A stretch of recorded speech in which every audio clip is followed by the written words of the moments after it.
Well, if you thought winning the presidency was going to make Donald Trump relax and stop pushing the lie that there's election fraud that's outcome determinative in our society, you'd be wrong, because he just accepted an award as Patriot of the Year by Fox, or sponsored by Fox, during which time he said before his term is over, he's going to disenfranchise up to 90 million people. Did you hear me? 90 million people who voted early by mail-in voting or others, including a lot of people that can't vote in person, will be disenfranchised if we let Donald Trump do it, undermining our voting rights as protected by the Constitution and by federal law. I'm Michael Popok. I'm at the intersection of federal law and politics and election denial here on Legal AF, the YouTube channel. Take a minute, hit the blue subscribe button. Let me break down what Donald Trump has said and translate it for you.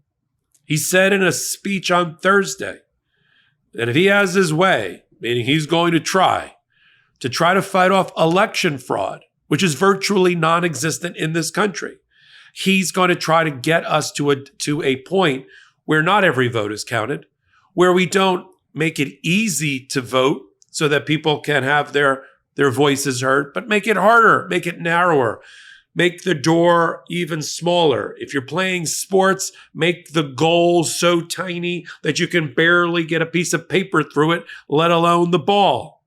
Donald Trump wants to have, and if his fevered mind takes over, he wants one-day voting, just election day, like in old-timey times when I first started voting. He wants to eliminate mail-in, absentee, and other types of voting. He wants to eliminate early voting. Let me just put that in perspective, just that point right there. This last election should I remind everybody, he won. 88 million people in America voted early. I was one of them, or voted by mail or absentee. 88 million people. He wants to disenfranchise. He wants to go to paper ballots. Well, first of all, most states are already paper ballots. 98% of states and counties and precincts use some version of a paper ballot. Mine did. He wants to try to do all of this one-day voting, paper ballots. And then here's the last one. Voter ID, which sounds on its surface like that, maybe that's a good thing we should get behind. People should have IDs when they vote. I didn't. You have IDs when you register to vote. You sign under penalties of perjury that you're authorized to vote. You show whatever is required by your particular state, and it goes by state. Could be a driver's license, could be a social security card, could be many, many things. Could just be your personal endorsement on an affidavit swearing under penalty of perjury and threat of going to jail that you are who you say you are. That's at the voter registration period. Day of, again, unless you want to commit voter fraud, you tell the person behind the desk who you are, they look you up, they may compare your signature, and they show you to the booth. The reason that you don't want to do voter ID on that day is A, it's slow and cumbersome. B, you already have the protective quality, the prophylactic quality of voter ID, voter registration already has happened, and the threat of prosecution and conviction for voter fraud. They make it sound like people are lining up to commit voter fraud. Where do I sign? Just what I want to do today. I want a legal vote. If they're undocumented or they're illegal, or they change precincts, that gets caught in the voter registration on the intake. Day of, hi, Betty. Hi, Michael. Here's your booth. Here's your ballot. Sign the book. There you go. That was my voting day. And I got in and out on a reasonable period of time. But the Republicans want long lines. They want people to have difficulty voting. They want barriers to voting because that is voter suppression.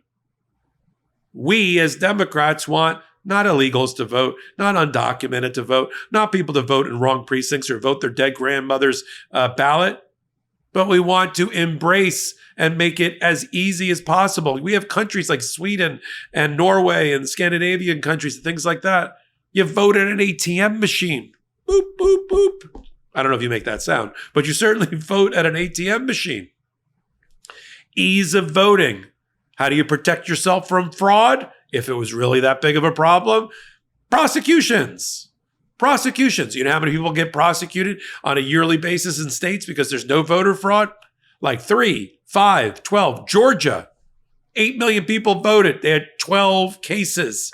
5 million people voted. They had 12 cases of voter fraud out of 12 million. The Brennan Center, who studies these types of things in a nonpartisan way, you want to hear what percentage of ballots casts are voter fraud? How much voter fraud we have in our system that Donald Trump wants to disenfranchise 88 million people over? You ready? Sit down. 0.0009%. Not 9%. I don't want people clipping my clip and putting it up and making a meme out of it. 0.0009%. That's the voter fraud. There's a reason that the Democrats aren't overly concerned about it, and we don't try to voter suppress over it because it is infinitesimal. It is minuscule. It is not outcome determinative. There is voter fraud in every electoral system in any country. But you don't make it harder to vote to try to stop a 0.0009% problem. So 99.9991% of voting is fair and appropriate and has integrity. That's what the Cybersecurity and Election Security Office said in 2020, our safest, most secure election. Now, I'm not talking about Russian interference to make people, and Iranian interference to make people vote a certain way. That's different. That's a different type of voter interference. This is voter fraud. That's why we don't set up voter ID rules for day of voting, because it makes black and brown and disadvantaged people and disabled people, it makes it harder for them to vote because often they don't have that piece of ID with them. Nor is it necessary. It wasn't necessary for me, and my vote counted. Like I said, I walked in, I had my voter card with me, but they didn't ask for it. They don't need to ask for it because the protective, prophylactic mechanism is that I'm going to go to jail if I'm voting fraudulently. You think with what's going on in the world right now, including in America, you think the number one thing on people's minds is how do I commit voter fraud? Honestly? Or are you really intent on voter suppression? Is it that you don't want the 88 million people to actually figure out a way to vote? Disabled people have voted in larger numbers because of early voting, right? A week of early voting. More early voting, the better. A week of early voting has helped disabled people become enfranchised and not disenfranchised, just like mail-in voting is done and absentee voting. Democrats are about, you don't need to get a doctor's note in order to mail in vote. If you want to mail in vote. Just don't vote twice.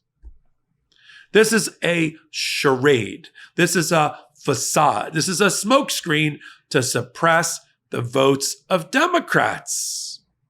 Single day voting? Sure, just take off a national holiday and have a line stretch around the block so that Democrats don't vote. In rural areas, there's shorter lines, more red.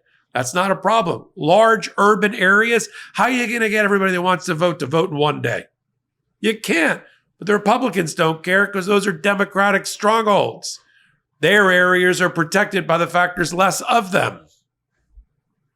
So voter ID, bad idea, not because I'm in favor of voter fraud, because it falls disproportionately on the poor, on the black and brown community, on the disabled community.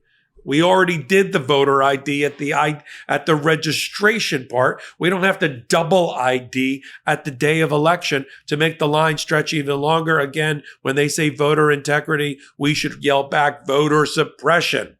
That's what they're really after. So when I hear Donald Trump still talking about, chasing squirrels in his head about voter suppression and talking about one day of national election, because it always burned his ass every time he was down in the count, like in the Biden win in 2020, he was down in the count on the night of the election, or he was up in the count of the night of the election. And then, of course, all the mail-in, absentee, provisional ballots, the 88 million people, their votes got counted. And then he saw his his lead shrink. But I want you to have the talking points that you need to debate this vigorously in the streets. We need sharper elbows. We have to go to the lengths and depths of the Republicans to fight back for our country. I want it back. They say, make America great again. I want America back in the hands of true patriots and not crazies. Yeah, I'm sorry. I just do. I want to live and breathe in a free society that respects the rights of your neighbor to live and love as they choose, as long as it doesn't hurt you, as long as it's not harmful to you. That's the country we need to get back to. Not this one of disenfranchising 88 million people in order to gain a illegal, illicit advantage at the next time of the election. To continue to follow and give you the truth, Dope, Blow, Smoke, or Sunshine, right here on the Legal AF YouTube channel. Have I reminded you to hit the subscribe button lately? Help. Now more than ever, we need your help here as we continue to build this channel. So until my next contribution, including Popok Live, 8 p.m. Eastern Time, YouTube, Midas Touch Network, and all things Legal AF, I'm Michael Popok, and I am reporting. In collaboration with the Midas Touch Network, we just launched the Legal AF YouTube channel. Help us build this pro-democracy channel where I'll be curating the top stories, the intersection of law and politics. Go to YouTube now and free subscribe at Legal AF MTN. That's at Legal AF MTN.